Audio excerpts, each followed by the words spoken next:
నమస్కారం ఘంటారావానికి స్వాగతం. ముందుగా ప్రధాన అంశాలు. రాజధాని పనుల్లో కదలిక రావడంతో రైతులు హర్షం. రేయింబవళ్లు 100 జేసీబీలతో కొనసాగుతున్న పనులు.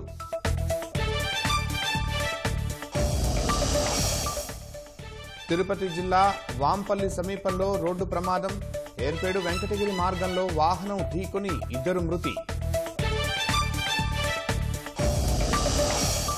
కొత్త ప్రభుత్వం కొలువు తీరక ముందే వివిధ శాఖల్లో ప్రక్షాళన. వైకాపా నేతల దోపిడీలకు సహకరించిన అధికారులపై బదిలీ వేటు. ప్రధానిగా బాధ్యతలు స్వీకరించిన నరేంద్ర మోదీ పీఎం కిసాన్ నిధుల విడుదలపై సంతకం.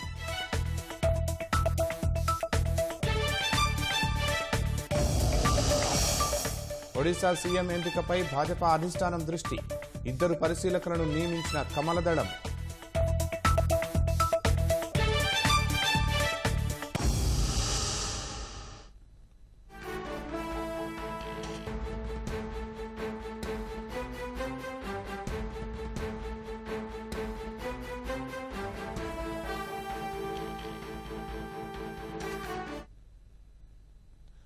మూడోసారి ప్రధానమంత్రిగా నరేంద్ర మోదీ బాధ్యతలు స్వీకరించారు. పీఎం కిసాన్ నిధి దస్త్రంపై ఆయన తొలి సంతకం చేశారు. మరోవైపు ఇవాళ తొలిసారి కొత్త మంత్రివర్గం సమావేశం కానుంది. మరిన్ని వివరాలు మా ప్రతినిధి అరుణ్ అడిగి తెలుసుకున్నారు. అరుణ్, ప్రధాని మోదీ సంతకం చేసిన దస్త్రం ప్రాధాన్యత ఏంటి? మూడోసారి ప్రధానమంత్రిగా నరేంద్ర మోదీ ఈ రోజు బాధ్యతలు చేపట్టారు. ప్రధాని కార్యాలయం అంటే సౌత్ బ్లాక్ లో ఉద్యోగులు, అదేవిధంగా ఉన్నతాధికారులు కరతాళ ధ్వనుల మధ్య ఆయన బాధ్యతలు ప్రధానిగా ప్రమాణ స్వీకారం చేసిన తర్వాత తొలిసారి ప్రధాని కార్యాలయంలోకి ప్రవేశించిన అనంతరం ఉద్యోగుల కరతాళ ధ్వనులు వారి స్వాగతం మధ్య తన ఛాంబర్ లోకి వెళ్లిన తర్వాత తొలి దస్త్రం పైన సంతకం చేశారు. దాదాపు 9.3 కోట్ల మంది రైతులకు ఉపయోగపడే విధంగా, రైతులకు చేయూతనిచ్చే విధంగా ఈ దస్త్రం పైన సంతకం చేశారు. 20,000 కోట్ల రూపాయలతో కూడినటువంటి నిధిని, కిసాన్ సమ్మాన్ నిధిని ఈ రోజు విడుదల చేస్తున్నట్లు 17వ ఇన్స్టాల్మెంట్ గా 17వ వాయిదాగా ఈ నిధి కింద జమ చేస్తున్నట్లుగా రైతులను తమ ప్రాధాన్యత కింద రైతులకు పూర్తి స్థాయి ఆదాయం మెరుగుపడే విధంగా రైతులకు సంబంధించినటువంటి విషయంలో తాము పూర్తి స్థాయిలో దృష్టి సారించామని, వారిని ఆర్థికంగా అన్ని విధాలుగా చేయూత అందించే విధంగానే తాము చర్యలు చేపట్టామని, ఆ చర్యల్లో భాగంగానే తాము ఈ రోజు 17వ వాయిదా కింద 9.3 కోట్ల మంది రైతులకు ఉపయోగపడే విధంగా 20,000 కోట్ల రూపాయల నిధులు విడుదల చేస్తున్నట్లుగా ప్రధాని కార్యాలయం ప్రకటించింది. దీంతో పాటు మరికొన్ని అంశాలపై కూడా ప్రధాని దృష్టి సారించారు. ప్రస్తుతం ప్రధాని ఎవరెవరికి ఏ శాఖలు ఇవ్వాలి, అదే సందర్భంలో తదుపరి 100 రోజుల కార్యాచరణ ప్రణాళికను ఇప్పటికే బీజేపీ తయారు చేస్తుంది. తాము అధికారంలోకి వస్తే 100 రోజుల్లో చేపట్టబోయే పనులకు సంబంధించిన ప్రణాళికను, పథకాన్ని రూపొందించినటువంటి బీజేపీ దానికి సంబంధించిన అమలు ప్రక్రియకు ఏ విధమైనటువంటి కార్యాచరణ తీసుకోవాలి, ఏ విధంగా ముందుకు వెళ్లాలనే అంశాలపైన సమీక్ష జరుపుతున్నట్లుగా ప్రధాని కార్యాలయ వర్గాలు వెల్లడించాయి. మరోవైపు మంత్రివర్గ కూర్పు అంతా పూర్తయింది కాబట్టి ప్రస్తుతం మంత్రి మండలికి సంబంధించినటువంటి విషయాలపైన చర్చిస్తున్నట్లుగా తెలుస్తా ఉంది. అయితే అరుణ్, చెప్పండి, ఇవాళ సాయంత్రం జరగబోయే తొలి మంత్రివర్గ సమావేశంలో ఏ అంశాలు చర్చించే అవకాశం ఉంది? మూడోసారి ప్రభుత్వం ఏర్పాటు చేసిన తర్వాత తొలిసారి కేంద్ర కేబినెట్ ఈ రోజు సాయంత్రం 5 గంటలకు భేటీ అవుతోంది. ఇందుకు సంబంధించినటువంటి కసరత్తు కూడా దాదాపు పూర్తయింది. అయితే ఇప్పటి వరకు మంత్రులకు శాఖలు కేటాయింపు జరగలేదు కాబట్టి వాటికి సంబంధించినటువంటి విషయంలో కొంత సందిగ్ధత నెలకొంది. శాఖలు కేటాయింపు అనేది కేంద్ర కేబినెట్ భేటీకి ముందు 1 గంట ముందు మాత్రం రావడానికి ఆస్కారం ఉన్నట్లుగా ప్రభుత్వ వర్గాలు వెల్లడిస్తున్నాయి. అయితే ఈ రోజు ఎజెండాలో ప్రధానంగా ఇప్పటికే కిసాన్ సమ్మాన్ నిధికి సంబంధించిన నిధులు 9.3 కోట్ల మంది రైతులకు ఉపయోగపడే విధంగా 20,000 కోట్ల రూపాయల నిధులను విడుదల చేసినటువంటి కేంద్ర ప్రభుత్వం అందుకు సంబంధించినటువంటి దస్త్రాన్ని కూడా కేబినెట్ ముందుకు తీసుకువెళ్ళటము, దాంతో పాటుగా మరికొన్ని అంటే 100 రోజుల ప్రణాళికకు సంబంధించినటువంటి విషయాలు, విదేశాంగ శాఖకు సంబంధించి అతి త్వరలో G20 సదస్సు జరగబోతోంది. G20 సదస్సులో ప్రధానమంత్రి హాజరు కాబోతున్నారు. G20 సదస్సుకు వెళ్లే ముందు దేశానికి సంబంధించినటువంటి గతంలో భారతదేశం నుంచి అధ్యక్షత G20 సదస్సు ఉంది. అక్కడి నుంచి తిరిగి ఇప్పుడు మరొక దేశానికి వెళ్ళింది కాబట్టి ఆ సదస్సులో చర్చించాల్సినటువంటి విషయాలు, లేవనెత్తాల్సినటువంటి విషయాలు, ప్రపంచం ముందు భారతదేశాన్ని అత్యంత గొప్ప శక్తిగా చూపించేందుకు ఉన్నటువంటి కార్యాచరణకు సంబంధించిన విషయాలపైన చర్చించడానికి ఆస్కారం కనిపిస్తా ఉంది. దీంతో పాటుగా తక్షణం చేపట్టాల్సినటువంటి కార్యాచరణపై కూడా చర్చించడానికి ఆస్కారం కనిపిస్తా ఉంది. అయితే వాస్తవానికి ప్రధాని కార్యాలయం నుంచి కేవలం కిసాన్ సమ్మాన్ నిధికి సంబంధించినటువంటి వివరాలు మాత్రమే వెల్లడించారు తప్ప కేంద్ర కేబినెట్ లో ఏ అంశాలు చర్చిస్తారు అనేది ఇప్పటి వరకు అధికారికంగా వెల్లడించలేదు. కానీ ప్రభుత్వ వర్గాలు వెల్లడిస్తున్న సమాచారం ప్రకారం అయితే 100 రోజుల ప్రణాళికకు సంబంధించినటువంటి విషయంలో తక్షణ కార్యాచరణ పైన దృష్టి పెట్టినట్టుగా, అందుకు సంబంధించి మంత్రుల ముందు ఒక ప్రణాళికను ఉంచి వారి ద్వారానే పూర్తి స్థాయి కార్యాచరణను ముమ్మరం చేసే విధంగా చర్యలు చేపట్టడానికి ఆస్కారం ఉన్నట్లుగా వెల్లడిస్తున్నాయి. ధన్యవాదాలు అరుణ్.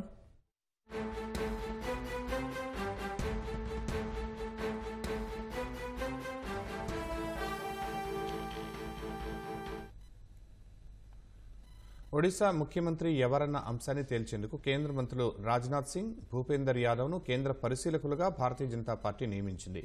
భాజపా పార్లమెంటరీ బోర్డు తీసుకున్న ఈ నిర్ణయాన్ని పార్టీ జాతీయ ప్రధాన కార్యదర్శి అరుణ్ సింగ్ వెల్లడించారు. ఒడిశా సీఎం ప్రమాణ స్వీకారోత్సవం జూన్ 12న నిర్వహించనున్నట్లు అంతకుముందు భాజపా అధికార ప్రతినిధి దిలీప్ మొహంతి స్పష్టం చేశారు. ఆ కార్యక్రమానికి ప్రధాని నరేంద్ర మోదీ హాజరవుతారని పేర్కొన్నారు. కాగా ఒడిశాలో వరుసగా 24 ఏళ్లు అధికారంలో ఉన్న బిజు జనతాదళ్ ఓటమి చవిచూడడంతో ఆ పార్టీ ముఖ్య నేత వీకే పాండ్యన్ రాజకీయాల నుంచి తప్పుకున్నారు. 2000 సంవత్సరం ఐఏఎస్ బ్యాచ్ కు చెందిన పాండ్యన్ అప్పటి సీఎం నవీన్ పట్నాయక్ కు 20 ఏళ్లు ప్రైవేట్ సెక్రటరీగా బాధ్యతలు నిర్వహించారు. 2023లో రిటైర్మెంట్ ప్రకటించి బిజదలో చేరారు.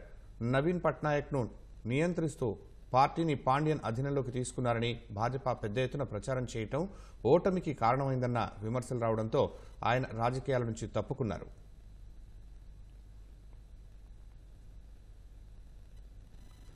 ఎన్టీఆర్ జిల్లా తిరువూరు వైకాపా ఎమ్మెల్యేగా పోటీ చేసి ఓడిన నల్లగట్ల స్వామిదాసు ఆసక్తికర వ్యాఖ్యలు చేశారు. ఆదివారం సాయంత్రం నియోజకవర్గం వైకాపా నాయకులతో సమావేశం నిర్వహించారు. కొన్ని పొరపాట్లు జరిగాయని, ఐపాక్ టీంను నమ్మి పూర్తిగా మోసపోయామని అన్నారు.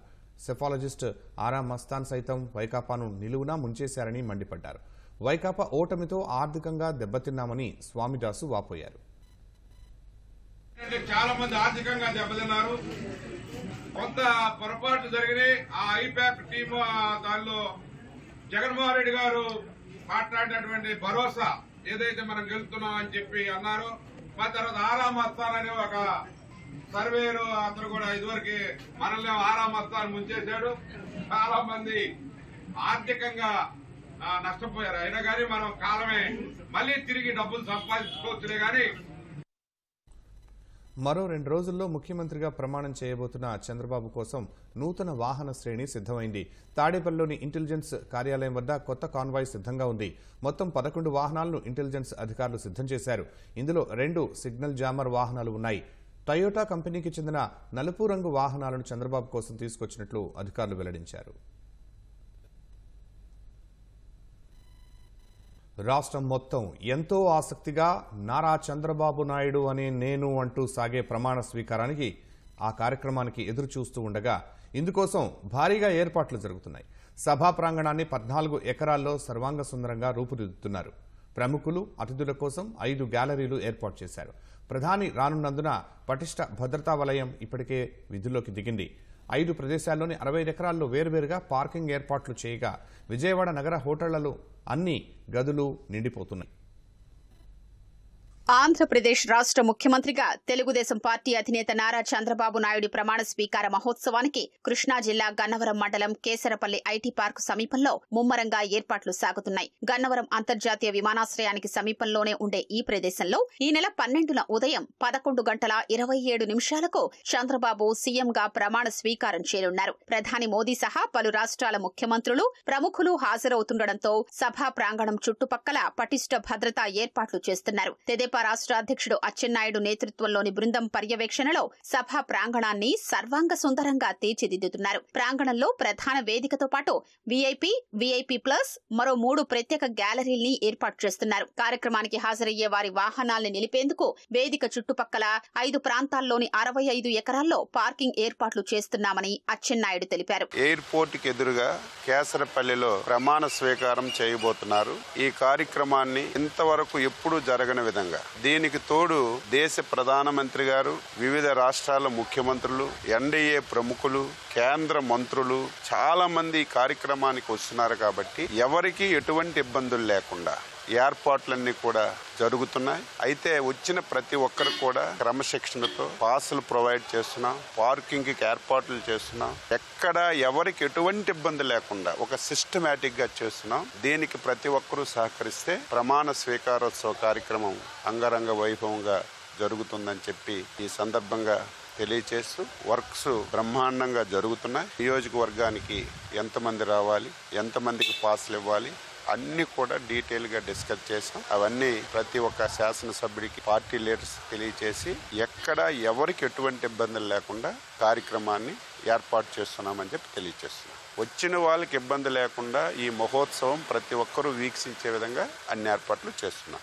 భారీ వర్షాలు పడినా ప్రమాణ స్వీకారోత్సవానికి ఎలాంటి ఆటంకం లేకుండా ఉండేలా ఏర్పాట్లు చేస్తున్నారు. దీనికోసం అల్యూమినియంతో కూడిన పటిష్టమైన రెయిన్ ప్రూఫ్ షెడ్లను వేస్తున్నారు. సుమారు 2.5 ఎకరాల్లో ప్రధాన వేదిక, వీఐపీ ప్లస్ గ్యాలరీ ఉంటుంది. మిగిలిన 11.5 ఎకరాల్లో వీఐపీ, నేతలు, ప్రజలకు 4 గ్యాలరీల్ని ఏర్పాటు చేస్తున్నారు. సభా ప్రాంగణంతో పాటు వెలుపలి వైపు ఎంపిక చేసిన ప్రదేశాల్లో ఎల్ఈడీ తెరల్ని ఏర్పాటు చేస్తున్నారు. భారీ విద్యుత్ దీపాలతో పాటు సభ జరిగే సమయంలో ఎలాంటి అంతరాయం లేకుండా విద్యుత్ సరఫరా ఉండేలా చర్యలు చేపడుతున్నారు. విమానాశ్రయానికి అభిముఖంగానే సభా వేదిక ఉండడంతో హెలీప్యాడ్ల అవసరం లేదు. నేరుగా ప్రముఖులు సభా ప్రాంగణానికి రోడ్డు మార్గంలో చేరుకోవచ్చు. విమానాశ్రయం ప్రధాన గేట్ నుంచి 800 మీటర్ల దూరంలో ఉన్న సభా ప్రాంగణం వద్దకు ప్రధాని నరేంద్ర మోదీ, పలువురు ముఖ్యమంత్రులు, కేంద్ర మంత్రులు, ప్రముఖుల రాకకు అవసరమైన ప్రత్యేక ఏర్పాట్లు చేస్తున్నారు. విమానాశ్రయం ప్రహరీని ఆనుకొని ఉన్న కేసరపల్లి గ్రామంలోని పెట్రోల్ బంక్ వెనుక భాగంలో వీవీఐపీ వాహనాల పార్కింగ్ కు కేటాయించారు. పార్కింగ్ ప్రదేశాల నుంచి వేదిక వద్దకు చేరుకునేలా ప్రత్యేకంగా అప్రోచ్ రహదారుల్ని సిద్ధం చేస్తున్నారు. ప్రమాణ స్వీకార కార్యక్రమానికి ప్రత్యేక అధికారులుగా నియమించిన ఐఏఎస్లు ఏర్పాట్లను పర్యవేక్షిస్తున్నారు. కృష్ణా, ఎన్టీఆర్, ఏలూరు జిల్లాల ఉన్నతాధికారుల సమన్వయంతో పర్యవేక్షణ బృందం దగ్గరుండి ఏర్పాట్లను చేయిస్తోంది. పనుల్లో వేగం పెంచాలని, ఏర్పాట్లలో ఎలాంటి లోటు లేకుండా పటిష్టంగా చేపట్టాలని సీఎస్ నీరబ్ కుమార్ ప్రసాద్ అధికారులకు సూచించారు. పార్కింగ్ స్థలాలు, ప్రధాన సభకు చేరుకునేందుకు వీలుగా అప్రోచ్ రహదారుల్ని పక్కాగా ఏర్పాటు చేయాలన్నారు. వైద్య శిబిరాలు, తాగునీరు, మజ్జిగ ప్యాకెట్లను పెద్ద సంఖ్యలో అందుబాటులో ఉంచాలని ఆదేశించారు. గుంటూరు, ఏలూరు రేంజ్లు, విజయవాడ పోలీస్ కమిషనరేట్ పరిధిలోని ఉన్నతాధికారులు, సిబ్బంది సహా దాదాపు 10,000 మంది పోలీసుల్ని బందోబస్తు కోసం వినియోగిస్తున్నారు. మోదీ భద్రతను పర్యవేక్షించే స్పెషల్ ప్రొటెక్షన్ గ్రూప్ ఎస్పీజీ బృందం ఇప్పటికే విజయవాడ చేరుకుంది. చంద్రబాబు ప్రమాణ స్వీకారోత్సవానికి హాజరయ్యే వివిధ రాష్ట్రాల ముఖ్యమంత్రులు, కేంద్ర మంత్రులు, ప్రముఖుల కోసం విజయవాడ నగరంలోని పెద్ద హోటళ్లలోని గదులన్నింటినీ ప్రభుత్వం బుక్ చేసింది. ఈ నెల 11, 12 తేదీల కోసం ముందుగానే ప్రభుత్వ సాధారణ పరిపాలనా శాఖ ఆధ్వర్యంలో గదుల్ని బుక్ చేశారు. తెలుగుదేశం నేత పట్టాభిరామ్ మీడియాతో మాట్లాడుతున్నారు. మంగళగిరి నుంచి ప్రత్యక్ష ప్రసారం ద్వారా చూద్దాం. 5ని చెరిపేశాడు ఆ భగవంతుడు. దేనికో తెలుసా? ఆ 5 సంవత్సరాల మీ 5 సంవత్సరాల పరిపాలన ఒక కళంకం ఈ రాష్ట్రానికి. అటువంటి కళంకాన్ని రూపుమాపాడు భగవంతుడు. అందుకనే 5ని చెరిపేసి మీకు కేవలం 11 మాత్రం మిగిల్చాడు. ఆ విషయాన్ని అర్థం చేసుకోకుండా ఏంటయా మీరు మీడియా ముందుకు వచ్చి మాట్లాడేది? ఇవాళ నేను ఈ మీడియా సమావేశం ద్వారా ఒకటే చెప్తా ఉన్నా. ఎస్, తెలుగుదేశం పార్టీ నిజంగా ప్రజాస్వామ్యాన్ని గౌరవించినటువంటి పార్టీ రాష్ట్రంలో తెలుగుదేశం పార్టీ. కూటమి పార్టీలు జనసేన, భారతీయ జనతా పార్టీ ప్రజాస్వామ్య పరిరక్షణ ఉద్యమాన్ని చేపట్టాం మేమందరం కూడా కలిసి. ఇవాళ రాష్ట్రంలో తిరిగి ప్రజాస్వామ్యాన్ని బ్రతికించాం మేము. అటువంటి మాకు ప్రజాస్వామ్యం యొక్క పాఠాలు మాకు చెప్తారా? ఇటువంటి దారుణాలు కొడిగడుతూ మీరు ప్రజాస్వామ్యం గురించి మాట్లాడతారా? నారా చంద్రబాబు నాయుడు గారు మాకు ఒక క్రమశిక్షణ అలవాటు చేశారు. ప్రజాస్వామ్య విలువల గురించి మాకు ఎన్నోసార్లు ఆయన హితబోధ చేశారు. ఇవాళ అందుకనే చెప్తా ఉన్నాం, మీరేమీ ప్యాంట్లు తడుపుకోక్కర్లేదు. ఇవాళ వచ్చి అయ్యో బాబు అని గుండెలు బాదుకుంటా ఉన్నారు. ఈ గుండెలు బాదుకునేటటువంటి పిల్ల సైకోలందరికీ చెప్తా ఉన్నా, తెలుగుదేశం పార్టీ పక్షాన, అరే బాబు మీరు ఎవరో ప్యాంట్లు తడుపుకోవద్దు. నేను హామీ ఇస్తా ఉన్నా, రాష్ట్రంలో ఎక్కడా కూడా మీ పైన భౌతిక దాడులు జరగవు. మీ ఇళ్ల పైన దాడులకు ఎవరు తెగబడరు. మీ కుటుంబ సభ్యులను ఎవరు కూడా భయభ్రాంతులకి గురి చేయరు. నాది హామీ. చంద్రబాబు నాయుడు గారి పక్షాన, లోకేష్ గారి పక్షాన, తెలుగుదేశం పార్టీ పక్షాన, కూటమి పక్షాన నేను హామీ ఇస్తున్నా, మేము అటువంటి పద్ధతిలో మేము వెళ్ళదలుచుకోలేదు. మేము హింసని ప్రేరేపించము, ఆ మార్గం మాది కాదు. కానీ అరే మీ అందరికీ చట్టం పవర్ ఏంటో చూపిస్తాం. కానూన్ కా హాత్ బహుత్ లంబా హై అని చెప్తా ఉంటారు కదా, చట్టం యొక్క చేతులు ఎంత దూరమైనా వెళ్ళగలవని చెప్పి నిజమైనటువంటి ఐపీసీ సెక్షన్ల పవర్ ఏంటో మీకు చూపిస్తాం. దానిలో ఎక్కడా కూడా రాజీ పడదలుచుకోలేదు. లోకేష్ గారి red book is a reality, అది గుర్తుపెట్టుకోండి. మీరు పిల్ల సైకోలందరికీ చెప్తా ఉన్నాం, లోకేష్ గారి red book is a reality. ఆయన ఊరికనే సరదాగా ఓపలేదు రెడ్ బుక్. ఐపీసీ సెక్షన్ల పవర్ చూపిస్తాం. రెడ్ బుక్ లో నమోదైనటువంటి ప్రతి ఒక్క వైసీపీ పిల్ల సైకోకి, అవినీతి పరులైనటువంటి అధికారులందరి సంగతి తేలుస్తాం. Within the legal framework, చట్టానికి లోబడే మీ అందరికీ గట్టిగా బుద్ధి చెప్తాం. దానిలో ఏ విధంగా కూడా రాజీ పడేటటువంటి ప్రసక్తే లేదు. ఎన్ని పాపాలు చేశారా మీరు 5 సంవత్సరాల కాలంలో? దేవాలయం లాంటి మా కార్యాలయం పైన దాడి చేశారు. ఇదే పార్టీ కార్యాలయం పైన దాడి చేసిన రోజున మీకు ప్రజాస్వామ్యం గుర్తుకు రాలేదా?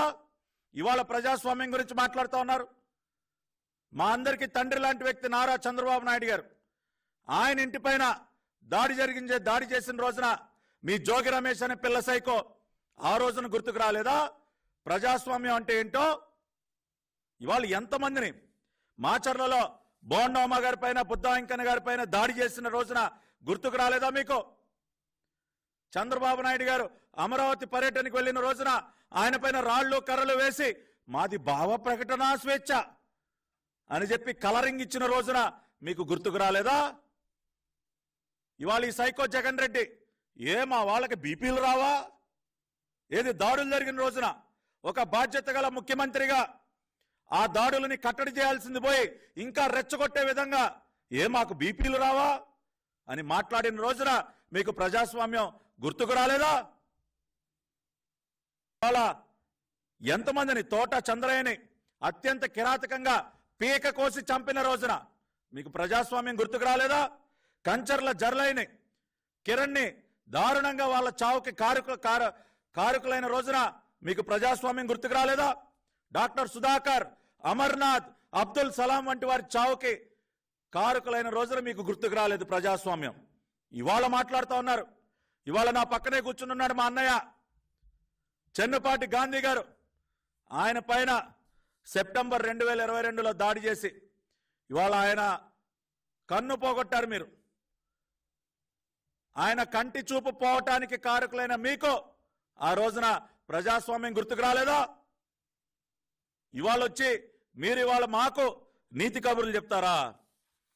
ఎన్ని చోట్ల ప్రకాశం జిల్లా ఎర్రగొండపాలెంలో చంద్రబాబు నాయుడు గారి పర్యటన పైన దాడి, నందిగామలో చంద్రబాబు నాయుడు గారి పర్యటన పైన దాడి, ఇవాళ మా పార్టీ రాష్ట్ర అధ్యక్షులు అచ్చెన్నాయుడు గారిని అత్యంత కిరాతకంగా గోడలు దూకించి మరీ మీకు కొమ్ము కాసినటువంటి కాకిల్ని పంపించి ఆయన సర్జరీ చేయించుకుని ఇంట్లో విశ్రాంతి తీసుకుంటుంటే ఆయన ఈడ్చుకుని బయటికి తీసుకొచ్చి అక్రమంగా అరెస్ట్ చేసిన రోజున మీకు ప్రజాస్వామ్యం గుర్తుకు రాలేదా?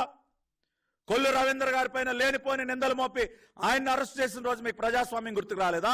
మా ఇంటి పైన దాడి చేసి నా బిడ్డని భయభ్రాంతులు గురి చేసి నా ఇల్లుని ధ్వంసం చేసిన రోజున ఏమైపోయింది ఆ ప్రజాస్వామ్యం? నన్ను నడి రోడ్డుపైన ఆపి నా కారుని ధ్వంసం చేసి నన్ను గాయాల పాలు చేసిన రోజున ఎక్కడికి పోయింది ఆ ప్రజాస్వామ్యం రాష్ట్రంలో? ఇవాళ మీరు ప్రజాస్వామ్యం గురించి మాట్లాడుతూ ఉన్నారు. ఇలా చెప్పుకుంటూ పోతే ఎన్ని సంఘటనలు. ఇవాళ ఒక్క నారా లోకేష్ గారి యువగళం పాదయాత్ర పైన మీరు చూసినట్లయితే దాదాపుగా 21 నుంచి 22 సార్లు దాడులు, రాళ్ల దాడులు నారా లోకేష్ గారి పాదయాత్ర పైన. మీ నాయకుడు మీ సైకో పాదయాత్ర చేసిన రోజున ఏమన్నా దాడులు జరిగాయా? అమరావతి రైతులు పాదయాత్ర చేస్తా ఉంటే రాజమండ్రిలో పెట్రోల్ బాస్తారు వాళ్ళ పైన. కనకదుర్గమ్మ అమ్మవారి దర్శనానికి వెళితే వాళ్ళ పైన దాడులు చేసి రక్తం చిందిస్తారా మహిళల పైన? ఆ రోజున గుర్తుకు రాలా? ఇవాళ నంగనాచుల్లాగా వచ్చే ప్రజాస్వామ్య పాఠాలు చెప్తా ఉన్నారు మాకు. లోకేష్ గారిని 5 గంటల పాటు కృష్ణ కనకదుర్గమ్మ వారి దగ్గర బంధించిన రోజున మీకు గుర్తుకు రాలేదు ప్రజాస్వామ్యం. వివేకానంద రెడ్డి హత్య కేసులో అవినాష్ రెడ్డిని అదుపులోకి తీసుకోవడానికి సిబిఐ అధికారులు వెళితే సిబిఐ పైన దాడి చేసిన రోజున మీకు ప్రజాస్వామ్యం గుర్తుకు రాలేదా? ఏ చరిత్ర అప్పుడే చెరిగిపోతుంది అనుకున్నారా? ప్రజలు మర్చిపోతారనుకున్నారా? తాడిపత్రిలో ఎన్నిసార్లు మా జేసీ ప్రభాకర్ రెడ్డి గారి ఇంటిపైన ఎన్నిసార్లు దాడి చేశారయా? ఏమైపోయిందా తాడిపత్రిలో? ప్రజాస్వామ్యం ఉందా ఆ రోజున? ఇన్ని రకాలైనటువంటి దారుణాలు పల్నాడులో గ్రామాలు ఖాళీ చేయించారు కదయా. అధికారంలోకి వచ్చినటువంటి మొదటి నెలలోనే పల్నాడులో ఓళ్లకు ప్రజల్ని భయభ్రాంతులు గురి చేసి వాళ్ళందరినీ కూడా పారిపోయేటట్టు చేశారు. మేము ఆఖరికి గుంటూరులో ఒక పునరావాస కేంద్రాన్ని ఏర్పాటు చేయాల్సి వచ్చింది. ఆ రోజున మీ యొక్క రౌడీజం వల్ల ఇళ్లు కోల్పోయినటువంటి బాధితులకు ఆ రోజున తెలుగుదేశం పార్టీ ఒక పునరావాస కేంద్రాన్ని ఏర్పాటు చేయాల్సి వచ్చిందయ్యా. ఇవాళ మీరు ప్రజాస్వామ్యం గురించి పాఠాలు చెప్తారా మాకు? ఆ రోజున కౌంటింగ్ మే 2019 కౌంటింగ్ రోజున దాదాపు 13 చోట్ల దాడులు. మొన్న జూన్ 4వ తేదీన ఉన్న దాడులు జరిగాయా? 23 మే 2019 ఇదిగోని చిట్టా 13 జిల్లాల్లో దాడులు. ఇది మీ యొక్క ట్రాక్ రికార్డ్. ఇవాళ నేను ఒకటే చెప్తా ఉన్నా ఈ పిల్ల సైకోలందరికీ, మరీ ముఖ్యంగా ఈ బెజవాడ విజయవాడ తూర్పులో ఉన్నటువంటి పిల్ల సైకో, అరే అవినాష్, నువ్వు చేసినటువంటి పాపాలు ఏవో కూడా మర్చిపోయే ప్రసక్తే లేదు. నువ్వు ఉమ్మడి కృష్ణా జిల్లాలో ఉన్నటువంటి ఆ కొడాలి నానిగాడు, ఆ గుడివాడ గుట్కాగాడు, ఆ గన్నవరం సైకోగాడు, రే వల్లభనేని వంశీ అక్కడ ఇక్కడ పారిపోయి దాక్కుంటా ఉన్నావంట. పేరుని నాని, అనిల్ కుమార్ యాదవ్ ఎవ్వరినీ కూడా మర్చిపోయే ప్రసక్తే లేదు. మీ అందరికీ నేను ఒకటి చెప్తా ఉన్నాను, అరే మీరు అంత భయపడబాకండి. ఇందాక చెప్పినట్టు అవినాష్, అరే నాని, మీ ఇళ్ల మీదకి రాము, మీ కుటుంబ సభ్యులకి జోలికి రాము, కానీ మీరు వాటి నుంచి ఒకటైతే అలవాటు చేసుకోవాలి. రోజు ఇక మీదట నేల మీద పడుకోవటం అలవాటు చేసుకోండి. మంచాల మీద పరుపుల మీద పడుకోవటం మానేసేయండి. రోజు కూడా నేల మీద పడుకోవటం అలవాటు చేసుకోండి. అదేవిధంగా ఇంట్లో ఉన్నటువంటి వెస్ట్రన్ కమోడ్లు అవి మార్చి ఇండియన్ టాయిలెట్ పెట్టుకోండి. ఎందుకంటే అలవాటు చేసుకోవాలి, ఇండియన్ టాయిలెట్ అలవాటు చేసుకోవాలి. అంతేకాకుండా దొడ్డు బియ్యం, రోజు బిర్యానీలు పలావులు తినటం మానేసి దొడ్డు బియ్యం తినటం అలవాటు చేసుకోండి. అర్థమవుతుందా? అంతేకాకుండా రోజు నాన్ వెజిటేరియన్ కూడా మానేయాలరా మీరందరూ కూడా. రోజు నాన్ వెజ్ మానేయాలి. వారానికి ఒక రోజు, అది కూడా 200 గ్రాములు మాత్రమే తినటం అలవాటు చేసుకోండి. సెల్ ఫోన్లు మాట్లాడటం, నిమిషానికి ఒకసారి ఫోన్ మాట్లాడటం కూడా మానేసేయండి రా బాబు. ఎందుకంటే రేపు మీరు చేరబోయేది శ్రీకృష్ణ జన్మస్థానానికి. అక్కడ వారానికి 2 సార్లే ఫోన్ టోకెన్లు ఇస్తారు. కాబట్టి ఈ చేతిలో ఫోను, ఈ చేతిలో ఫోన్ పెట్టుకుని ఈ చెవిలో ఒక ఫోను, ఇవన్నీ మానేయండి రా బాబు. కుదరదు ఇవన్నీ. వారానికి 2 ఫోన్ టోకెన్లే మీకు ఇచ్చేది. 2 సార్లు మాత్రమే మీరు మాట్లాడగలిగేది. అంతేకాకుండా సాయంత్రం 6 గంటల తర్వాత ఏదో గదిలోకి వెళ్ళి మీకు మీరే తలుపేసేసుకోండి. ఎందుకంటే జైల్లో మీకు తెలుసు కదా, సాయంత్రం 6కి సెల్ లాకప్లో తాళం వేస్తే మళ్ళీ ఉదయం 6 గంటలకే మళ్ళీ